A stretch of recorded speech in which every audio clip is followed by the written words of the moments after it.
And if you take a look right behind me, you can see that a bus continues to be sitting there on the side of the road. Now, we're told this happened before 7:30 this morning. A bus crashed into a utility pole here on Westmount Drive. That utility pole then cracked, took down power lines, and those lines landed on the bus. Right now, we can confirm for you that 2 people lost their lives at the scene of a fatal car crash here on Route 1 and 9. I'm going to step out of the way so you can get an idea of what this scene looks like right now, giving people a Sunday morning headache as they continue to try and get around. And you think about what the officers are going through right now and the emergency crews having to make their way through this water to try and shore up this situation. So definitely a lot of difficulty here on scene for those continuing to try and deal with this mess. Jose is sending a lot of rough surf right here into our direction on the New Jersey coastline here in Seaside Heights. Take a look over here. Nobody was injured or killed because of the fire that took place here just a little while ago. If you take a look behind me, you can see a lot of smoke left over.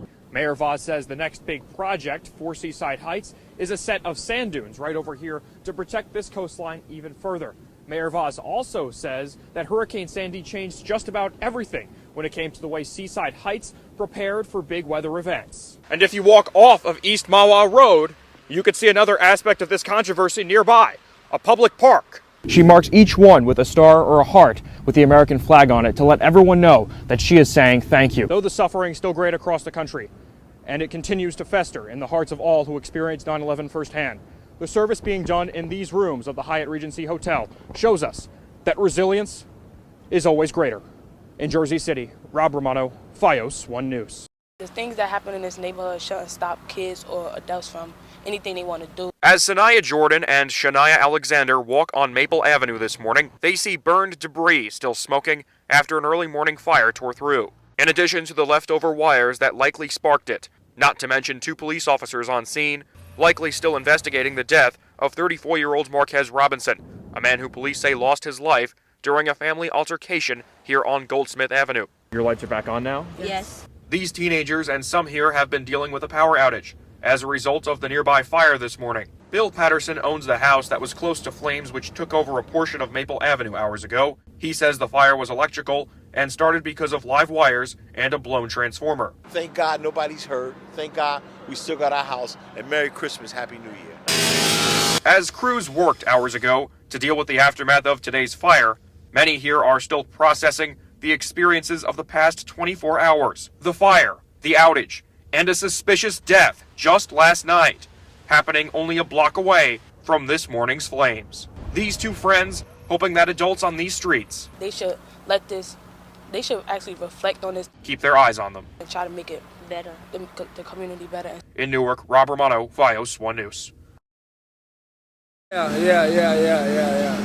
People don't feel it like they used to before. For Armando Morales, the feel of 42nd Street and 8th Avenue isn't quite the same after yesterday, because usually there's A lot of people, a lot of business, people from everywhere out. He's the guy in the hoodie. the reason for Morales' feelings likely because of yesterday's incident inside an underground portion of the Port Authority bus terminal, when Akayed Ullah allegedly strapped a bomb to himself and detonated early, injuring himself and 3 other people, causing the smokescreen scene here and a ton of commotion.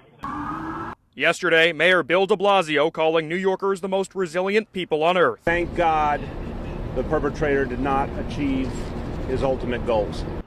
Today on 9th Avenue, you can see leftover caution tape and a strong Port Authority police presence. The Freedom Tower lit up in red, white, and blue overnight on both 8th and 9th Avenues. The usual cabs and cars racing through, and the plywood removed from the subway station overnight. It seems like business as usual, thanks to law enforcement's response yesterday. Luckily, though, the police act quickly and everything is taken care of. The lawyer of the alleged culprit read a statement from the family saying they were heartbroken by what happened in Manhattan. Our justice system will find the truth behind this attack, and that we will, in the end, be able to learn what occurred today. And we will be here throughout the morning providing updates on how things are going here at the Port Authority bus terminal. In Manhattan, Rob Romano, FiOS 1 News. This afternoon in Newark, the mayor thanking an officer who did not fire back despite being hit by a bullet. His restraint and his training and his discipline enabled us to have a very positive story this morning. So I have nothing but praise for the officer and the team and the training. The mayor reminding everyone how tough this is to do in harm's way. Anybody that's getting shot at, whether they're through the door, under the door, behind the door, if you're getting shot at, 9 times out of 10, most people are going to shoot back. Police showed up at the house right behind me at around 6 a.m. this morning to execute a narcotics search warrant. They immediately seized a 9mm handgun with an extended clip, and they arrested 22-year-old James Denard, a man who police say fired the weapon. Good thing that they had their vests, so maybe that probably saved his life. A 2-year-old child is also still alive today, despite being close to the crossfire. The father of the shooting suspect, who says he owns property here on Goodwin Avenue, told us earlier he was just hoping everyone ended up being okay. I got here after the fact. I'm just here trying to clean up. I just pray that all involved are all right. 22-year-old James Denard is charged with attempted murder, aggravated assault, and unlawful possession of a weapon, among other charges. Latasia Phillips, a woman inside the house during the shooting, charged with possession of a weapon and second-degree endangering the welfare of a child. In Newark, Rob Romano, FiOS 1 News.